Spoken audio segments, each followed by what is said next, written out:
الحمد لله رب العالمين والصلاة والسلام على أشرف الأنبياء والمرسلين وعلى آله وأصحابه أجمعين. قال الله تعالى وتبارك في القرآن المجيد والفرقان الحميد. بسم الله الرحمن الرحيم. لا أقسم بهذا البلد وأنت حل بهذا البلد ووالد وما ولد لقد خلقنا الإنسان في كبد. صدق الله مولانا العظيم وصدق رسوله النبي الكريم الرؤوف الرحيم. اللهم نور قلوبنا بالقرآن وزين أخلاقنا بالقرآن وأدخلنا الجنة بالقرآن ونجنا من النار بالقرآن. قال الله تعالى وتبارك في شان حبيبه مخبرا وآمرا إن الله وملائكته يصلون على النبي يا أيها الذين آمنوا صلوا عليه وسلموا تسليما. اللهم صل على سيدنا ومولانا محمد معدن الجود والکرم صلاة وسلاما علیک یا سیدی یا رسول اللہ. میں نے آپ کے سامنے قرآن مجید کے جو کلمات تلاوت کیے ان میں اسی حقیقت کو بیان کیا گیا. لا اقسم بہذا البلد، آغاز ہوا شہر مکہ کی قسم سے. قسم ہے مجھے اس شہر کی، پھر وجہ قسم بھی بیان کی. وَأَنْتَ حِلٌّ بِهَذَا الْبَلَدِ، مجھے اس شہر کی قسم اس لیے کہ محبوب اس شہر میں تو جو بستا ہے، تیرا بسیرا ہے اس شہر میں، اس شہر کی گلیوں نے تیرے قدم چومے ہیں اور تیرے انفاس کی مہک اس کی فضاؤں میں بسی ہے، اس لیے مجھے قسم کہ یہاں تم رہتے ہو. اللہ اکبر. علماء کے مابین اس بات پر اختلاف ہے کہ مکہ المکرمہ افضل ہے یا مدینہ النبی صلی اللہ علیہ وآلہ وسلم افضل ہے. ایک علمی اختلاف ہے. بعض نے کہا مکہ المکرمہ افضل ہے، دلائل دیے، بڑا وزن ہے دلائل میں. بعض نے کہا مدینہ رسول صلی اللہ علیہ وآلہ وسلم افضل ہے، دلائل دیے، بڑا زور ہے دلائل میں. لیکن شیخ عبدالحق محدث دہلوی علیہ رحمہ اسی آیت سے روشنی لے کر کے لکھتے ہیں کہ جب حضور مکے میں تھے تو مکہ افضل تھا، جب مدینے آ گئے تو مدینہ افضل ہو گیا. جدھر جدھر سے وہ گزرتے گئے مجد و شرف بھی پیچھے پیچھے رہا. چند لمحوں کے لیے ٹھہرے تھے تم جس پیڑ کے نیچے. نشور وحدی کا لہجہ دیکھیے کتنا دل آویز ہے. چند لمحوں کے لیے ٹھہرے تھے تم جس پیڑ کے نیچے، سنا ہے آج تک اس پیڑ کا سایہ مہکتا ہے. تو مکے میں ہیں تو مکہ افضل، مدینے میں ہیں تو مدینہ افضل. تو شرف ان کے وجود مسعود سے ہے. وہ جدھر جدھر سے گزرتے جائیں گے وہاں وہاں ہی نور پھیلتا چلا جائے گا. اور پیر نصیر الدین علیہ رحمہ کا لہجہ یہاں کتنا خوبصورت دکھائی دیتا ہے. ایک بار وہ جدھر سے گزرے ہیں نصیر، ایک بار وہ جدھر سے گزرے ہیں نصیر، بار بار ادھر سے بہار گزری ہے. تو کہا کہ قسم ہے مجھے اس شہر کی، یعنی شہر مکہ کی. کیوں شہر کی قسم؟ وَأَنْتَ حِلٌّ بِهَذَا الْبَلَدِ، کہ محبوب اس شہر میں تمہارا قیام ہے، اس شہر میں تمہاری رہائش ہے، تمہارے انفاس کی مہک ہے اس شہر کی فضاؤں میں، اور تمہارے قدموں کو چھوا ہے اس شہر کی گلیوں نے، اس لیے قسم کہ یہاں آپ رہتے ہو. وَوَالِدٍ وَمَا وَلَدَ، اور قسم ہے باپ کی، اور قسم ہے جو اس کی اولاد ہے. والد سے مراد کیا ہے اور ما ولد سے مراد کیا ہے؟ تو اس کے بارے میں ایک قول یہ ہے کہ والد سے مراد حضرت ابراہیم علیہ السلام ہے، اور ما ولد سے مراد حضور علیہ السلام جو ان کے فرزند ہیں. ایک قول کے والد سے مراد حضرت آدم علیہ السلام ہیں، اور ما ولد سے مراد ان کی ساری ذریت اور نسل ہے. تیسرا قول کہ والد سے مراد حضور علیہ السلام ہیں، اور ما ولد سے مراد حضور علیہ السلام کی ساری امت، حضور علیہ السلام کی ساری آل اطرت، حضور کے اصحاب. لیکن علماء نے پہلے قول کو ترجیح دی کہ مکہ المکرمہ کی قسم کی گئی تو پھر مناسبت بنتی ہے کہ حضرت ابراہیم کا ذکر بھی ہو، تو اس لیے والد سے مراد حضرت ابراہیم ہیں، اور ما ولد سے مراد حضور علیہ الصلوۃ والسلام کی ذات ستودہ صفات ہے۔ تو تین چیزیں ہوئیں جن کی قسم کی گئی۔ سب سے پہلے شہر مکہ کی قسم کی گئی، پھر حضرت ابراہیم علیہ السلام کی قسم کی گئی، اس کے بعد حضور علیہ الصلوۃ والسلام کے مبارک وجود کی قسم کی گئی۔ تین قسمیں کر کے کہا کیا گیا، چونکہ جو خالی ذہن شخص ہو، جب اس کو کوئی بات بیان کی جائے تو قسم سے آغاز نہیں کیا جاتا۔ متردد الذہن کو کوئی بات کرنی ہو تو قسم سے آغاز کیا جاتا ہے، یا پھر آپ جس مضمون کو بیان کرنے جا رہے ہیں وہ اتنا اہم ہے کہ اس کی اہمیت کو اجاگر کرنے کے لیے آپ کو قسم کرنا پڑتی ہے۔ تو یہ جو ما بعد کا مضمون ہے جس کو میرے رب نے بیان کیا، اس سے قبل ایک نہیں، دو نہیں، تین قسمیں کیں، تو پھر کان تو کھڑے ہو گئے، سماعتیں تو بچھ گئیں کہ وہ کون سی شے ہے جس کو بیان کرنا مقصود ہے، اور اس سے قبل قسم پہ قسم کی جا رہی ہے۔ قسم محبوب شہر مکہ کی، قسم محبوب تیرے والد بزرگوار حضرت ابراہیم علیہ السلام کی، اور قسم تیرے پاکیزہ وجود کی۔ اب انسان بالکل سماعتیں بچھا کے منتظر ہے کہ قسم کی کس بات کی جا رہی ہے، کس بات پہ قسمیں ہو رہی ہیں۔ تو جواب آیا، قسم محبوب شہر مکہ کی جس میں آپ رہتے ہو، قسم آپ کے والد بزرگوار حضرت ابراہیم علیہ السلام کی، اور قسم آپ کے پاکیزہ وجود کی۔ لقد خلقنا الانسان فی کبد، ہم نے انسان کو مشقتوں میں رہتا پیدا کیا ہے۔ یعنی انسان کی زندگی کے اندر مشقتیں، مشکلیں، آلام، مصائب، حالات کی تلخیاں، سخت مراحل، یہ اس کی زندگی کا حصہ ہے، اور ہم نے اس کو ڈیزائن اس طرح کیا ہے کہ یہ ان ساری مشکلات سے نہ بردآزما ہوگا اور حالات کی تلخیوں کا مقابلہ کرے گا، اور خیر و شر کے ساتھ ساری زندگی اس کا تعلق رہے گا۔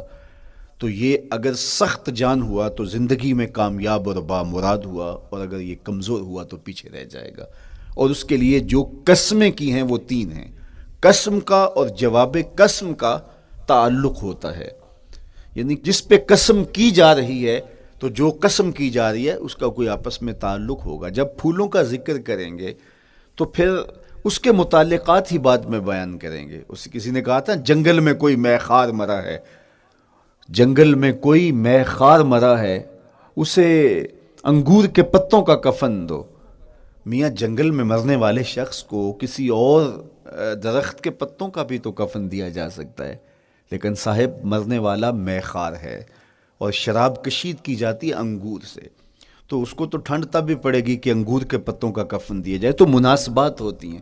تو اب جب قسم کی گئی تو قسم تین چیزوں کی گئی، اور اس کی جواب قسم سے مناسبت کیا بنتی تھی؟ انسان کو مشقتوں میں رہتا پیدا کیا گیا، حالات کی تلخیوں سے گزرتا ہے، سخت تربیتی مراحل سے اس کو گزرنا پڑتا ہے۔ تو اس چیز کو بیان کرنے سے قبل تین قسمیں کی گئی۔ پہلی قسم میرے حضور کے پاکیزہ شہر کی، مکہ المکرمہ کی، اس لیے کہ مکہ المکرمہ میں دیکھ لیجئے کہ صحابہ اور حضور کے ماننے والوں نے کیسے تلخ زندگی کاٹی۔ شجر اسلام ثمر بار ہوا تو ہمیں تو یہ کھلے ہوئے پھول دکھائی دیتے ہیں، لیکن ہم نہیں بھول سکتے کہ بلال حبشی کی پیٹھ پہ کیسے کوڑے برسے اور احد احد کیسے پکارتے رہے۔ تو ہم اس منظر کو دیکھیں، مکہ کے ان حالات کو دیکھیں، تو اس لیے قسم کی مکے کی، اور پھر حضرت ابراہیم علیہ السلام کی قسم کی، چونکہ حضرت ابراہیم نے جس قدر اذیتوں سے گزر کر کے، مصائب آلام کا سامنا کر کے، حالات کی تلخیوں کا مقابلہ کر کے اپنا راستہ بنایا اور اپنے رب کی رضا پائی، وہ تاریخ کا ایک انوکھا باپ ہے۔ اس سے بڑھ کر کیا ہوگا کہ جلتی ہوئی آگ میں چھلانگ لگا دی رب کے حکم کی تعمیل میں، بیٹے کی گردن پہ چھری رکھ دی۔ یہ تماشا لب بام نہیں تھا، منا کی وادی میں وہ انوکھا واقعہ رقم ہوا کہ آج بھی تاریخ انگشت بدندہ ہے کیا ایک باپ، اور وہ اس بیٹے کو ذبح کرنے کے لیے آمادہ ہو گیا جو اس کی آنکھوں کا نور ہے اور دل کا قرار ہے، رب سے مانگ کے لیا، لیکن تعمیل ارشاد میں اس بیٹے کی گردن پہ چھری رکھنے کے لیے باپ تیار ہو جاتا ہے اور اس کو ذبح کرنے کے لیے آمادہ ہو جاتا ہے، حتیٰ کہ بیٹے کو لٹا لیتا ہے اور ہاتھ میں چھری پکڑ کے بیٹے کی گردن پہ رکھ کے پوری ہمت کے ساتھ جب چھری چلاتا ہے تو آواز آتی ہے فلما اسلما وتلہ للجبین ونادیناہ ان یا ابراہیم قد صدقت الرؤیا انا کذالک نجزی المحسنین۔ ابراہیم بس کرو، تم نے واقعی خواب پورا کر دکھایا۔ اپنی بیوی کو، اپنے نو مولود بچے کو وادی غیر ذی زرع میں چھوڑ آنا، جہاں کچھ بھی میسر نہیں تھا، یہاں آپ کو آپ کے ماں باپ چھوڑ کے جاتے ہیں، ایک خوبصورت آسودہ ماحول ہے، اور آپ کو جس مقصد کے لیے چھوڑ کے جا رہے ہیں تو وہ مقصد بھی آپ کی اور ان کے پیش نظر ہے، لیکن اس کے باوجود بھی جو ہے وہ آنکھیں نم ہو جاتی ہوں گی کہ ہم اپنی اولاد کو یہاں چھوڑ کے جا رہے ہیں، جبکہ ایک محفوظ پناہ گاہ میں آپ کو چھوڑ کے گئے۔ آپ کی تربیت کرنے والا ایک جو ہے وہ توانا طبقہ اور ایک توانا جو ہے وہ سٹاف موجود ہے جو آپ کی فکری، ذہنی، بدنی تربیت کے لیے کوشاں ہیں، لیکن اس کے باوجود بھی والدین محسوس کرتے ہیں لیکن اپنے نو مولود بچے کو وہاں چھوڑ کے جانا جہاں آب و دانہ بھی میسر نہیں تھا۔ مورخ اسلام حفیظ جلندری نے اس وادی کا نقشہ کھینچتے ہوئے کہا، وہ وادی جس میں وحشت بھی قدم رکھتی تھی ڈر ڈر کے، جہاں پھرتے تھے آوارہ تھپیڑے بادے سر سر کے، جہاں پر گھاس اگتی تھی، جہاں نہ پھول کھلتے تھے، مگر وہ سرزمیں تھی آسماں بھی جھک کے ملتے تھے۔ تو اس وادی میں چھوڑ کے آنا، حضرت ابراہیم نے جو امتحانات دیے، اس لیے ان کی قسم کی، چونکہ جواب قسم کا تعلق بنتا ہے تو قسم ابراہیم کے پاکیزہ وجود کی کہ جنہوں نے دکھ سہے، تکالیف آلام گوارا کی، لیکن پائے ثبات میں لغزش نہیں آنے دی۔ تیسری قسم میرے حضور کے پاکیزہ وجود کی فرمایا جتنے دکھ مجھے دیے گئے، جتنی اذیتیں مجھے پہنچائی گئیں، اتنی کسی کو نہیں دی گئیں۔ پیدا ہوئے تو حضور کے باپ کا سایہ سر پہ نہیں تھا، پھر اس کے بعد حضور مختلف مراحل سے گزرے۔ 6 سال کی عمر میں ماں کا انتقال ہو گیا۔ جب راہ حق میں لوگوں کو دعوت رشد و ہدایت دینے نکلے تو جو لوگوں کے رویے تھے اور جو اذیتیں لوگوں نے پہنچائیں وہ ایک الگ باب ہے۔ مکے کی گلیوں سے لے کے طائف کے بازاروں تک جن اذیتوں سے میرے حضور گزرے، ام المومنین سیدہ عائشہ رضی اللہ تعالیٰ عنہ فرماتی ہیں ایک دن حضور کی بارگاہ میں حاضری تھی تو ہم نے عرض کیا حضور کیا احد کے دن سے سخت دن بھی زندگی میں کبھی گزرا ہے؟ صحابہ کی نظر میں اس دن سے سخت دن کبھی زندگی میں نہیں آیا، اس لیے کہ جب 70 صحابہ کی لاشیں پڑی تھیں، حضور کے چچا حضرت امیر حمزہ شہید کر دیے گئے، اور نہ صرف انہیں شہید کیا گیا، ان کا مسئلہ کیا گیا، اعضائے بدنیاں کاٹ دیے گئے، ناک کاٹ لی گئی، زبان کاٹ لی گئی، بدن چیر کے کلیجہ نکالا گیا، اور پھر ان اعضاء کا ہار پرویا گیا، اور ہندا نے گلے میں ڈال کے رقص کیا، آنکھوں میں نیزے چبھوئے گئے۔ تو یہ دردناک دن تھا۔ تو حضور کے سر انور پہ سفید رنگ کی پٹی بندھی تھی اور چشمان رحمت میں آنسو تھے، اور بار بار فرماتے تھے ما فعل امی، میرے چچا کی کہانی سناؤ۔ تو یہ دردناک دن تھا جو صحابہ نے اپنی آنکھوں سے دیکھا۔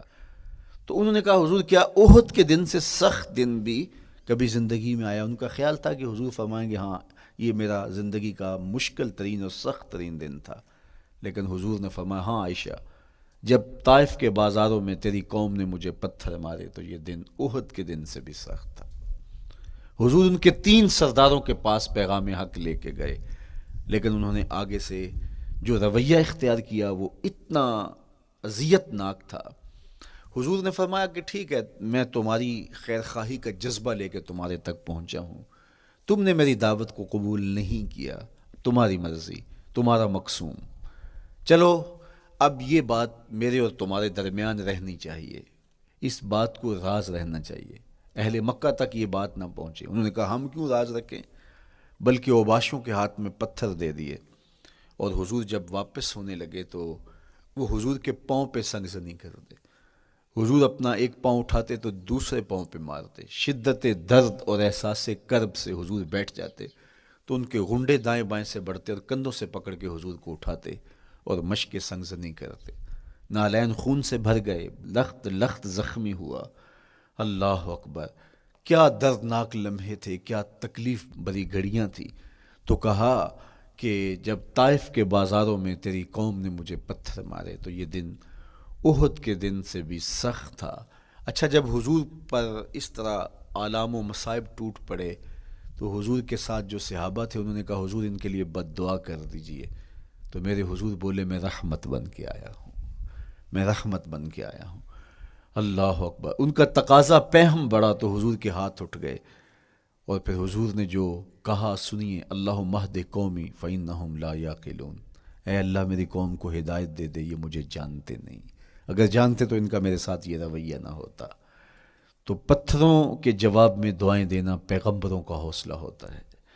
اللہ اکبر. مورخ اسلام فی جلندری نے کیا خوبصورت پیرائے میں نقشہ کھینچا کہ حضور ہاتھ اٹھا کے دعا مانگ رہے ہیں، الہی کرم کر کو سارے طائف کے مکینوں پر، الہی پھول برسا ان پتھروں والی زمینوں پر. تو حضور نے دکھ سہے، تکلیفیں سہی. اب 3 قسمیں کی. شہر مکہ کی قسم جہاں حضور کے صحابہ نے تکلیفیں سہی، اس شہر کی گلیوں میں انہیں گھسیٹا گیا اور ان کو کچی کھالوں میں لپیٹ کے دھونیاں دی گئیں، انہیں اذیت ناک مراحل سے گزارا گیا. حضرت ابراہیم مشکل سے مشکل زندگی کاٹی اور رب کی رضا جوئی کے لیے کوشاں رہے، اور میرے حضور نے سخت ترین اذیتوں، مقاومتوں، مخالفتوں اور تکلیفوں کا سامنا کیا. تو ان 3 چیزوں کا حوالہ دے کر، ان 3 چیزوں کی قسم کر کے اب انسان کو بتایا جا رہا ہے کہ تم مشکلات سے تمہیں گزرنا پڑے گا، حالات کی تلخیاں تمہیں سہنی پڑیں گی. کسی مرتبے تک پہنچنے کے لیے تمہیں پھر تکلیفوں کی راہ اختیار کرنی پڑے گی. تم کون ہوتے ہو؟ میرا محبوب ہو تو تکلیفیں وہ بھی اٹھائے، 2 جہاں کا مالک ہو اور طائف کے بازاروں میں اس کے پاؤں پہ بھی پتھر پڑیں، اور کونین کا سردار ہو اور ان کے اوپر اوجری ڈال دی جائے، کائنات کا مالک ہو اور ان کو مکے کی گلیوں کے اندر ان کے گلے میں عقبہ بن ابی معیط کپڑا ڈالے اور تاؤ دے. تو کیا ان مشکلات سے تم بچ سکتے ہو؟ جب تم کسی منزل تک پہنچنا چاہتے ہو تو پھر یہ حوالے ماضی کے دیکھ لو. 3 قسمیں کر کے اس حقیقت کو بیان کیا کہ ابراہیم علیہ السلام کے وجود کو دیکھ لو، حضرت مصطفیٰ کریم علیہ السلام کی ذات ستودہ صفات کو دیکھ لو، اور مکے کی گلیوں میں صحابہ کے ساتھ جو ظلم اور جبر ہوئے اور انہوں نے جو مصیبتیں اور مشقتیں کاٹی وہ ساری دیکھ لو. تو 3 قسمیں کھا کر کے کہا کہ بے شک انسان مشقتوں میں رہتا پیدا کیا گیا ہے. اس لیے قافلہ انسانی کے وہ افراد جو کسی منزل کے متلاشی ہوتے ہیں، جو جستجو کی زندگی بسر کر رہے ہوتے ہیں، ان کو پھر مشکلات سے گزرنا پڑتا ہے اور حالات کی تلخیاں ان کو گوارا کرنا پڑتا ہے، کشاکش حیات سے ان کو ٹکرانا پڑتا ہے، اور ان کو آگے بڑھنے کے لیے ان کو تکلیفوں سے گزر کر کے، جان گسل مراحل سے گزر کر کے پھر منزل کی طرف عازم سفر ہونا پڑتا ہے. کیا میں نے اس خاکدان سے کنارہ جہاں رزق کا نام ہے آب و دانہ، پلٹنا جھپٹنا جھپٹ کر پلٹنا لہو گرم رکھنے کا ہے ایک بہانہ. پرندوں کی دنیا کا درویش ہوں میں کہ شاہی بناتا نہیں آشیانہ. تو زندگی مشکل مراحل سے گزر جانے کا نام ہے. اقبال نے کہا تھا ہے شباب اپنے لہو کی آگ میں جلنے کا نام. یہ زندگی آسان نہیں ہے، یہ حالات کی تلخیوں کا مقابلہ کرنے کا نام ہے، یہ ضبط نفس کا نام ہے، یہ اپنے من کی تربیت کا نام ہے. حضرت امام راضی سایت کریمہ کے تحت لکھتے ہیں کہ جب بچہ شکم مادر میں ہوتا ہے تو وہ 3 پردوں میں ہوتا ہے، ایک جھلی کا پردہ، ایک رحم مادر کا پردہ اور ایک پیٹ کا پردہ. تو 3 پردوں میں وہ بیچارہ بڑی عجیب سی حالت میں ہوتا ہے. یہ اس کا پہلا مرحلہ ہے تخلیق کے بعد. اس کے بعد پیدائش کا دوسرا مرحلہ ہے. یہ زچہ بچہ دونوں کے لیے موت و حیات کے مرحلے ہوتے ہیں. اس کے بعد وہ پیدا ہوا، اس دنیا پہ آیا تو اس کی مشکل کیا ہے؟ زبان ہے، بولنا نہیں جانتا، دیکھتا ہے پہچان نہیں سکتا، سنتا ہے سمجھ نہیں سکتا، ہاتھ ہیں پکڑ نہیں سکتا، ٹانگیں ہیں چل نہیں سکتا. کتنی مشکل بن گئی. یہ سب کچھ چیزیں ہونے کے باوجود بھی وہ بے بس دکھائی دیتا ہے. اس کو دودھ مانگنے کے لیے بھی رونا پڑتا ہے.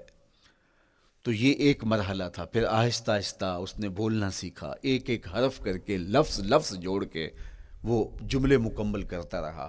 آج تو زبان کا طوطی بولتا ہے، آج تو بات کریں تو جو ہے وہ ماحول تھم جاتا ہے.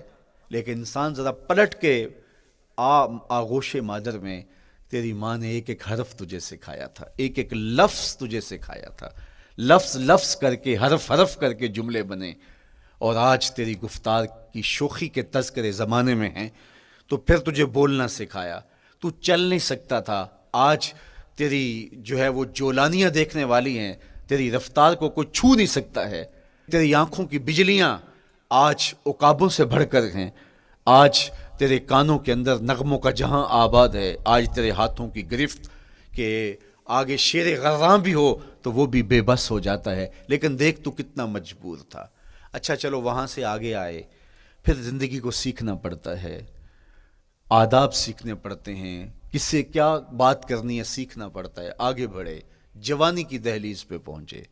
جوانی انسان کی زندگی کا باقپن ہوتا ہے، عروج ہوتا ہے، اللہ اکبر، لیکن جوانی کو تقدس معاب رکھ کے منزل تک پہنچانا یہ سب سے مشکل مرحلہ ہوتا ہے، چونکہ جذبات بے قابو ہیں، خواہشیں آوارہ ہیں، اور تا حد نظر نظارے ہی نظارے جو دل کو کھینچتے ہیں۔ اب اپنے تقدس کو جو شخص محفوظ رکھے، کائنات میں سب سے قیمتی جوہر حضرت انسان کا اس کی عصمت کا جوہر ہے، اور سب سے حسین چہرہ وہ ہے جو جنسی کالک سے اپنے آپ کو بچا لے۔ تو جوانی ہو، باقپن ہو، اور پھر اپنی خواہشات کو بے قابو نہ ہونے دیا جائے، سب سے مشکل مرحلہ پوری زندگی میں یہ آتا ہے۔ کسی نے کہا تھا کتاب زیست کا ایک اور باب بیت گیا، شباب بیت گیا، ایک عذاب بیت گیا۔ تو شباب کا ختم ہونا اور اس کو خیریت سے منزل تک پہنچنا، یہ کتنا بڑا مشکل مرحلہ ہوتا ہے، جس کا جوانی میں باطن کا چہرہ مسخ ہو جاتا ہے اور جنسی کالک سے جو چہرہ آلودہ ہو جاتا ہے، اس کا عفت کا دامن داغدار ہو جاتا ہے۔ تو اس لیے وہ چہرہ تاباں ہے، وہ چہرہ روشن ہے، وہ چہرہ منور ہے جو اپنے آپ کو کالک نہیں لگنے دیتا اور اپنی عصمت کی حفاظت کرتا ہے۔ میرے حضور نے بھی ارشاد فرمایا، سبعۃ یظلھم اللہ تعالی فی ظلہ یوم لا ظل الا ظلہ، 7 اشخاص ایسے ہیں قیامت کے دن جب کوئی سایہ نہیں ہوگا، اللہ ان کو اپنے عرش کا سایہ عطا کرے گا۔ ان میں سے پہلا شخص امام عادل حکمران، دوسرا شخص وشاب نشأ فی عبادت اللہ، وہ جوان جس کی جوانی اللہ کی عبادت میں بسر ہوئی، تیسرا وہ شخص ورجل قلبہ معلق بالمساجد، وہ شخص جس کا دل مسجد میں لگتا ہے، مسجد میں جمتا ہے، اور چوتھا شخص ورجل دعتہ امرأۃ ذات منصب وجمال فقال انی اخاف اللہ، وہ شخص جس کو دعوت گناہ ملی اور حسن قدموں میں بچھنے کے لیے بےتاب ہوا، اور اس نے کیا کہا، انی اخاف اللہ، میں اللہ سے ڈرتا ہوں، میرا اللہ مجھے دیکھ رہا ہے۔ میرے حضور نے فرمایا قیامت کے دن جب کوئی سایہ نہیں ہوگا، اللہ اس کے اوپر اپنے عرش کا سایہ تان دے گا، جو اپنی عصمت کے جوہر کو بچا گیا۔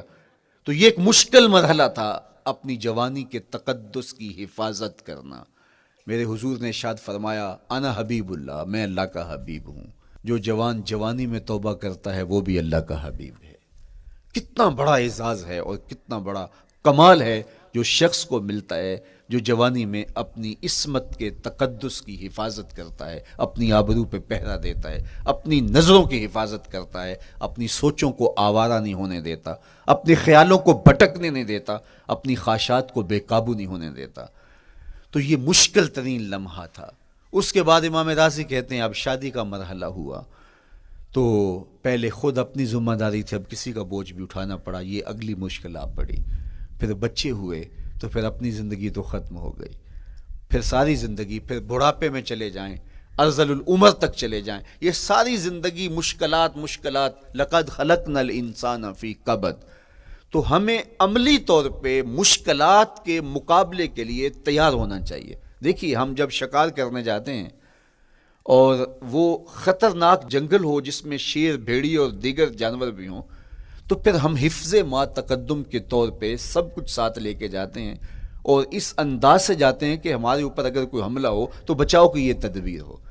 تو ہم عملی طور پہ اس کے لیے خود تیار ہوتے ہیں، تو پھر کوئی ہونے والا حملہ غیر متوقع نہیں ہوتا، اور ہم اس کے لیے اپنے آپ کو مستعد اور فعال پاتے ہیں۔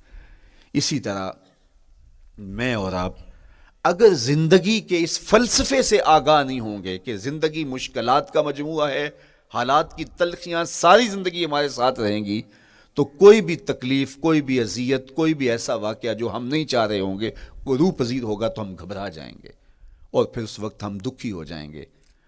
اس لیے ہمیں یہ قرآن نے سکھایا ہے کہ تم عملی طور پہ زندگی کی سختیوں کا مقابلہ کرنے کے لیے آمادہ اور تیار ہو جاؤ۔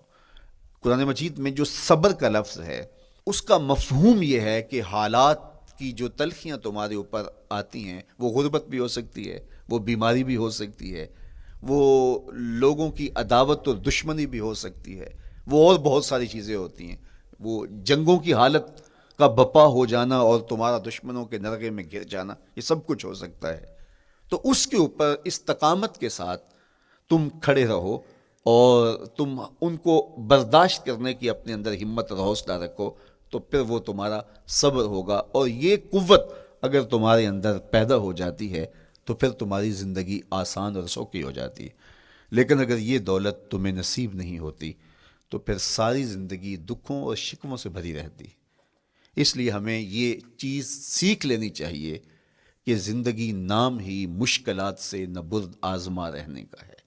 عملی طور پہ ہم دیکھو، ہمیں پتہ ہے سردی آ رہی ہے تو اس کا ہم پہلے انتظام کرتے ہیں، تو سردی ہمیں دکھی نہیں پھر کرتی، ہم سردی سے بھی لطف لیتے ہیں، موسم برسات سے بھی مزہ لیتے ہیں، اور گرمی سے بھی ہم ایک حاز حاصل کر لیتے ہیں اگر ہم اس کو جو ہے اس کے لیے عملی طور پہ اپنے آپ کو تیار کر لیں۔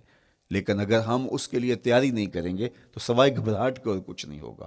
تو مجھے اور آپ کو عملاً اپنے آپ کو اس بات کے لیے آمادہ کرنا پڑے گا کہ زندگی ان حالات کی تلخیوں سے ٹکرانے کا نام ہے، اور ساری زندگی ہمیں ان مراحل سے گزرتے رہنا پڑے گا۔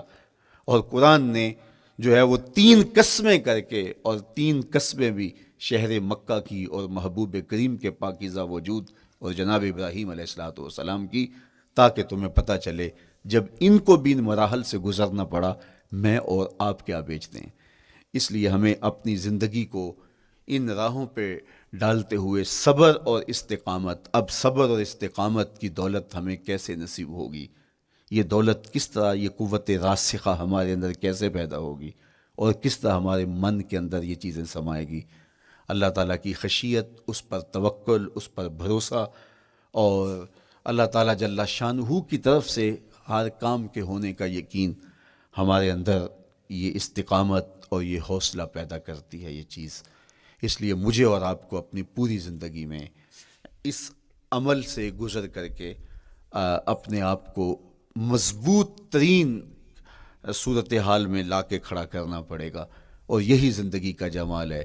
تو اب پھر دیکھیے قرآن کیا کہہ رہا ہے، لا اقسم بہذا البلد وانت حل بہذا البلد ووالد وما ولد، 3 قسمیں کی۔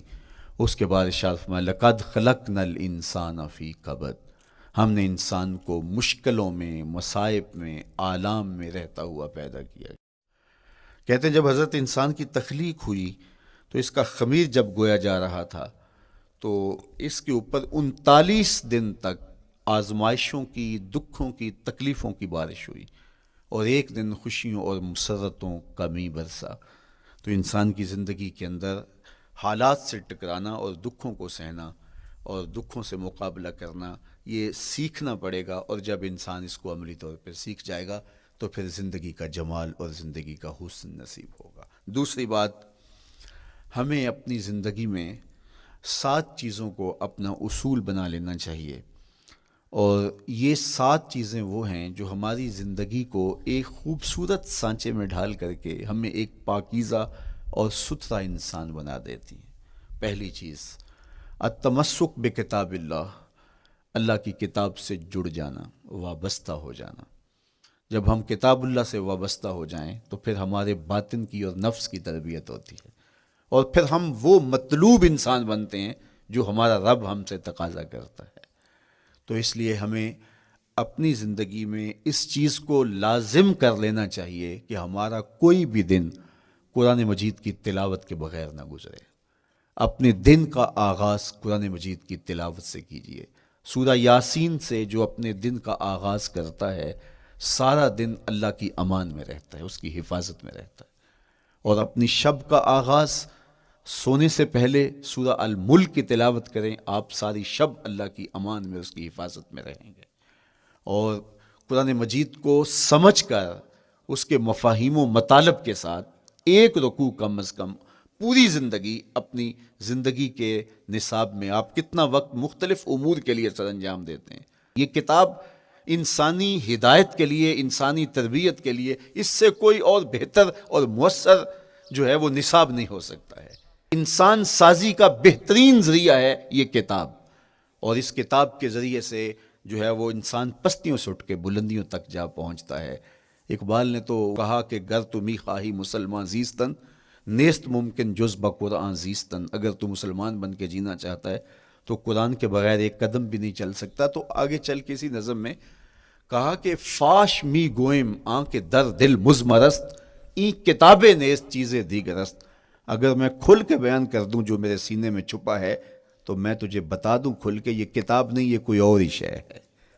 کن لوگوں کو کہاں سے اٹھایا اور یہ کتاب کہاں تک لے گئی، جو باہمی جنگ و جدل میں الجھے ہوئے تھے اور حرف شناس بھی نہیں تھے، جو سواد آشنا بھی نہیں تھے. پھر انہوں نے جو ہے وہ روما کی سلطنت بھی الٹ کے رکھ دی. یہ کرشمہ تھا اس کتاب کا جس نے زندگی کا جمال ان کی روحوں کے اندر پیدا کر دیا. تو میں اور آپ اپنی زندگی میں قرآن مجید سے کبھی بھی دور نہ ہوں. روزانہ کی بنیاد پہ آپ تلاوت کلام مجید اپنی زندگی میں شامل رکھیں. انشاءاللہ اس کے اجالے دنیا میں اور آخرت میں آپ اپنی آنکھوں سے مشاہدہ کریں گے. حضرت امام احمد بن حنبل فرماتے ہیں میں نے رب سے کہا کہ مجھے اپنا قرب عطا کر. آواز آئی میرا قرب چاہتے ہو تو قرآن پڑھا کرو. یہ رب کی قربت کی بھی ضمانت ہے اور ضبط نفس اور باطن کی تربیت کا بھی ذریعہ ہے. اچھا، دوسری بات والاقتداء بسنت رسول اللہ صلی اللہ علیہ وآلہ وسلم. ہمارے لیے بہترین نمونہ ہمارے حضور علیہ الصلوۃ والسلام کی زندگی ہے. حضور کے دیا ہوا نظام حیات ہے جس پر حضور نے خود عمل کر کے دکھایا. میرا عشق رسول، میری محبت رسول اس بات کا تقاضا کرتی ہے کہ میں ان کے طریقہ حیات کے مطابق اپنی زندگی گزاروں. اسلام دعوے کی بات نہیں کرتا، دلیل ہم سے مانگتا ہے. آج میں کہتا ہوں میں عاشق رسول ہوں، اور اتنا بڑا عاشق رسول ہوں کہ میرے جیسا زمانے میں دوسرا کوئی نہیں. میرے جذبات ایسے دکھائی دیتے ہیں آسمان کو چیر دوں گا اور زمین کو پھاڑ دوں گا، لیکن ہمسایوں کے ساتھ میرا سلوک بتاتا ہے کہ میں عاشق رسول نہیں ہوں. دوستوں کے ساتھ میرا رویہ بتاتا ہے کہ میں عاشق رسول نہیں ہوں. میں کسی سے وعدہ کرتا ہوں اور پھر اس پہ پورا نہیں اتر پاتا، تو صاحب پھر آپ عاشق رسول نہیں ہیں، آپ کچھ اور ہیں. عشق رسول تو یہ ہے کہ میرے محبوب علیہ السلام نے کسی سے عہد کیا ہے کہ تمہارے آنے تک میں یہاں کھڑا ہوں، اور وہ جا کے بھول جاتا ہے اور میرے حضور 3 دن وہاں منتظر رہتے ہیں. وہ اچانک گزرا اور دیکھا تو حضور علیہ الصلوۃ والسلام کھڑے ہیں، تو خود پریشان ہوا. صرف اتنی بات اسے کہی، صاحب تو نے مجھے مشکل میں ڈال دیا، تو نے مجھے مشقت میں ڈال دیا. عہد کیا ہے تو پھر اس کی پاسداری نبھا کے دکھائی. اللہ اکبر. میں اگر حضور سے محبت کرنے والا ہوں تو میرا رویہ بتائے کہ میں عاشق رسول ہوں. میری زبان پہ جھوٹ نہیں بول سکتی. آپ سے پوچھا گیا کہ مومن بزدلی کر سکتا ہے؟ کہا نہیں، بہادر ہوتا ہے. لیکن ہو سکتا ہے کبھی اس سے بزدلی سرزد بھی ہو جائے. پھر پوچھا گیا کہ مومن بخیل ہو سکتا ہے؟ کہا نہیں، سخی ہوتا ہے. لیکن ہو سکتا ہے کبھی اس سے بخل بھی سرزد ہو جائے. پھر تیسرا سوال حضور سے کیا گیا، مومن جھوٹا ہو سکتا ہے؟ فرمایا جھوٹا نہیں ہو سکتا. یہ پکی بات ہے کہ مومن جھوٹ نہیں بول سکتا. میں اور آپ اپنے رویوں میں دیکھیں کہ ہم کھڑے کہاں ہیں. آج ہم ان جگہوں پہ بھی جھوٹ بولتے ہیں جہاں جھوٹ بولنا ہماری مجبوری بھی نہیں ہوتی، چونکہ یہ ہماری فطرت ثانیہ اور عادت بن چکا ہے، اور ہم اس کو برا ہی نہیں سمجھتے. جبکہ جھوٹ جب کوئی شخص بولتا ہے، حدیث پاک میں آتا ہے اس کے منہ سے بدبو نکلتی ہے، رحمت کے فرشتے 1 میل دور ہٹ جاتے ہیں اس سے. اور سویر سے شام تک جب ہمارے معمولات یہ ہوں تو پھر ہم کہاں کھڑے ہیں اور رحمت کے فرشتے کہاں کھڑے ہیں؟ تو حضور علیہ الصلوۃ والسلام کی سنت کا اتباع حضور کی محبت کی دلیل ہوگی. امام قرطبی نے لکھا ہے اللہ کی محبت کا کوئی دعویٰ کرے تو کیا دلیل ہوگی کہ یہ واقعی محب الہی ہے؟ تو کہا اللہ سے محبت کا دعویٰ کرنے والے کے لیے دلیل یہ ہے کہ وہ قرآن سے پیار کرے. قرآن سے پیار اور قرآن سے محبت کی دلیل یہ ہے کہ حضور کا پیار سینے میں رکھے. حضور سے محبت کی دلیل یہ ہے کہ سنت رسول سے پیار کرنے والا ہو. اور سنت رسول سے پیار کرنے کی دلیل یہ ہے کہ بدعات سے اجتناب کرنے والا ہو. ہر وہ طریقہ جو میرے حضور نے نہیں دیا اس کو اختیار نہ کرے، اس طریقے کو اختیار کرے جو حضور علیہ الصلوۃ والسلام کا عطا کرتا ہے. تیسری بات، عقل الحلال. یہ وہ بنیادی اصول ہیں جو ہماری زندگیوں میں اتر جانے چاہیے اور ہم ایک صالح اور خوبصورت انسان بن کے اس معاشرے کا حصہ بن سکتے ہیں. عقل حلال زندگی میں شامل ہو تو زندگی کو جمال نصیب ہوتا ہے اور باطن اور ظاہر کو طمانینت نصیب ہوتی ہے. اگر رزق پاک نہیں ہے تو آپ کعبے بھی جائیں تو وہاں بھی آپ محروم پلٹیں گے. میرے حضور علیہ الصلوۃ والسلام نے فرمایا ایک بندہ لمبا سفر کر کے گیا، اشعث اغبر کے لفظ ہیں کہ اس کے بال بکھرے ہوئے ہیں، سفر کی گرد پڑی ہوئی ہے اور لباس بھی پھٹا ہوا ہے، شکستہ حالت، پراگندہ صورت، اور کھڑا ہے کعبۃ اللہ کے سامنے. یمد یدیہ، دونوں ہاتھ لمبے کر کر کے دعا مانگ رہا ہے اور کیا کہتا ہے؟ اے اللہ ومطعمہ حرام ومشربہ حرام وملبسہ حرام وغذی بالحرام. فرمایا اس کا کھانا حرام کا ہے، اس کا پینا حرام کا ہے، اس نے جو لباس پہنا ہے وہ حرام کا ہے. میرے حضور فرماتے ہیں بتاؤ اس کی دعا کیسے قبول ہوگی؟ اب لمبا سفر کاٹ کے حرم کعبہ میں پہنچے، غلاف کو پکڑ پکڑ کے دعائیں کر رہا ہے، لمبے لمبے ہاتھ کر کے دعائیں مانگ رہا ہے، ملتزم سے لپٹا ہوا ہے، حتیم میں سجدہ ریز ہو کے رو کے دعائیں مانگ رہا ہے، لیکن دعا قبول نہیں ہوتی. کیوں؟ اس لیے کہ اس کے پیٹ میں لقمہ حرام کا ہے، اس کے بدن پہ لباس حرام کا ہے.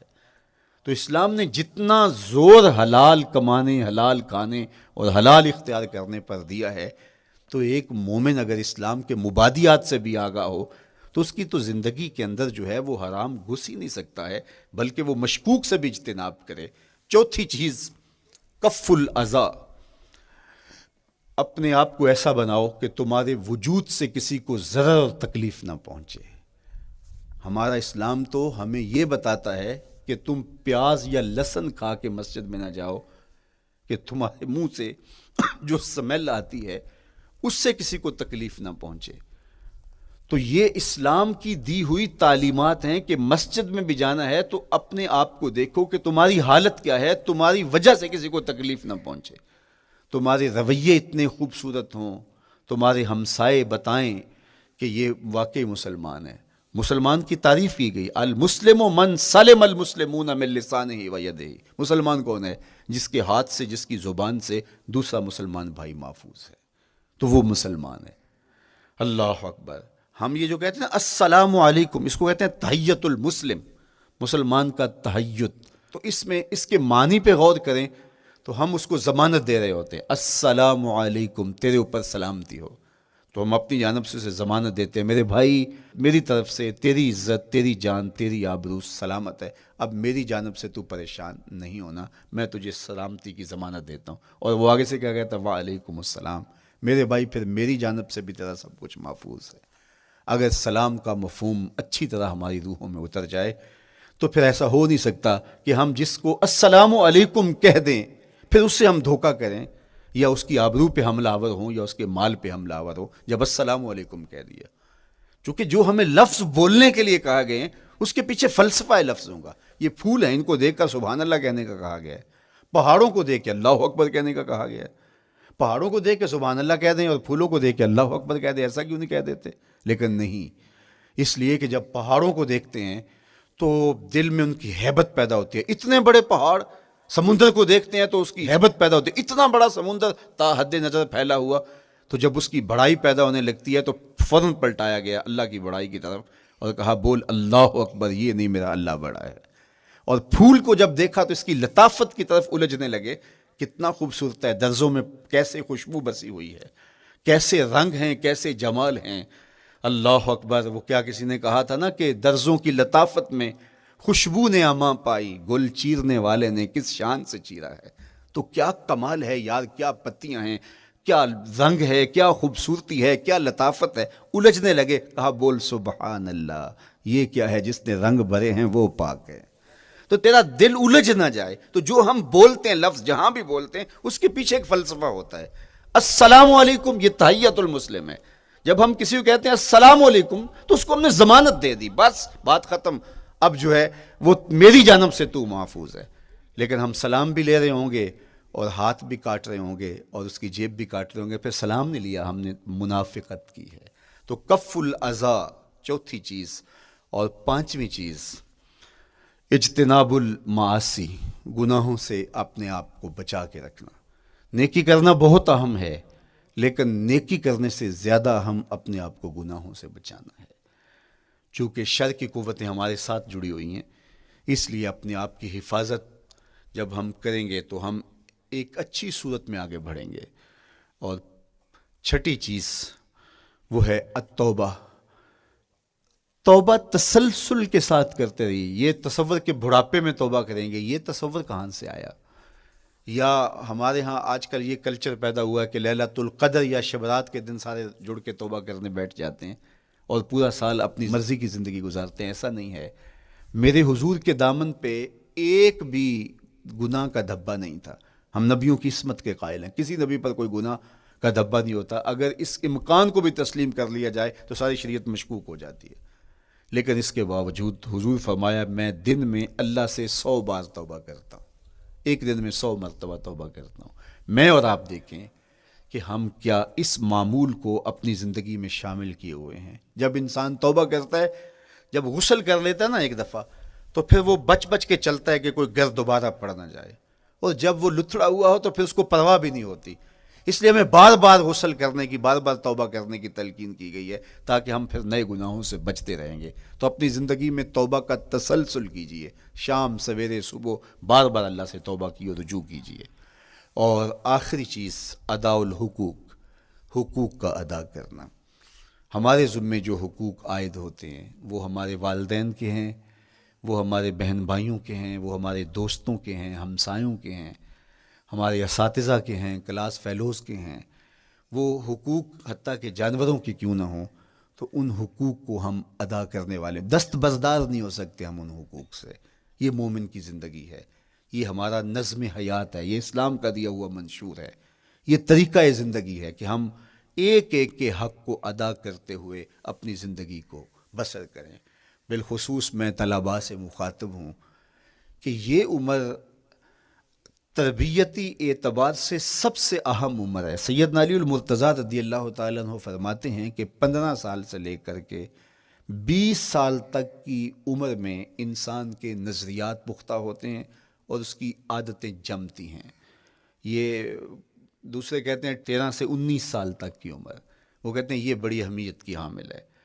تو 13 سے 19 سال یا 15 سے 20 سال تک کی عمر، بعض کا تو ہوتا ہے کہ ابھی بچے ہیں، ماں باپ بھی سستی کرتے ہیں کہ ان کو تہجد کا عادی اب کیوں بنائیں، ابھی تو یہ بچے ہیں، ان کو ان چیزوں سے، چھوٹی چھوٹی چیزوں کا عادی اب کیوں بنائیں، جب بڑے ہوں گے، سمجھدار ہوں گے، ذمہ داریوں کا بوجھ آئے گا، سب کچھ کر لیں گے۔ تو پھر اس وقت کرنا مشکل ہوتا ہے، پھر کر نہیں پاتا بندہ۔ تو جو سیکھنا ہے، جو عادتیں پختہ کرنی ہے، وہ اسی زندگی میں ہوتی ہیں۔ تو یہ آپ کا ایک موقع ہے، آپ کو ایک ماحول فراہم ہوا ہے۔ آپ کے ہمسائے آپ کے کلاس فیلوز ہیں جو آپ کے ساتھ کمرے میں رہ رہے ہیں۔ ہمسائیگی کے حقوق ادا کرنے کا جو انداز ہے وہ یہاں ہی سیکھیے اور اپنے اندر اس کو متحقق کیجیے اور پختہ کیجیے۔ اسی طرح اپنے گفتگو کے لہجوں میں شائستگی، اپنے انداز کے اندر خوبصورتی اور اپنے رویوں کے اندر جمال پیدا کرنے کی کوشش کریں۔ اپنے آپ کو مؤثر بنائیں اور شریعت کے بتائے ہوئے اصول اور ضابطوں کے مطابق آپ جب زندگی کے چند دن گزار لیں گے، پھر زندگی گزارنے کا نشہ آنے لگ جائے گا۔ چونکہ جب ہم اپنی خواہش کی زندگی گزارتے ہیں تو پھر ہم خود بے چین اور مضطرب ہوتے ہیں، اس لیے کہ ہمیں اس طرح زندگی گزارنی چاہیے جس طرح ہمارے رب نے ہمیں بتایا ہے۔ آپ کوئی بھی مشین خریدتے ہیں، کوئی بھی چیز لیتے ہیں تو اس کے ساتھ چھوٹی سی بک دیتے ہیں آپ کو، اس کا طریقہ استعمال بتاتے ہیں کہ اس کو یوں استعمال کرو گے تو دیر پا اس کے فوائد حاصل کرو گے۔ اگر یہ مائک ہم اس طرح استعمال نہیں کرتے، اپنی خواہش سے استعمال کریں گے تو پھر نتیجہ کیا ہوگا کہ تھوڑے دنوں کے بعد جو ہے وہ خرابی کی طرف سلسلہ چلے گا۔ اس طرح یہ وجود جس پاکیزہ ذات نے بنایا ہے، اس نے ہمیں بتایا ہے کہ اس کو استعمال کیسے کرنا ہے اور اس زندگی کو کیسے گزارنا ہے۔ اور پھر انسان کو ایک ماڈل اور نمونہ بھی چاہیے تو کہا نمونہ دیکھنا ہے تو محمد عربی کی ذات دیکھ لو، ادھر دیکھتے جاؤ اور زندگی گزارتے جاؤ، دیکھنا تمہاری زندگی کتنی خوبصورت اور کتنی پروقار گزرتی ہے۔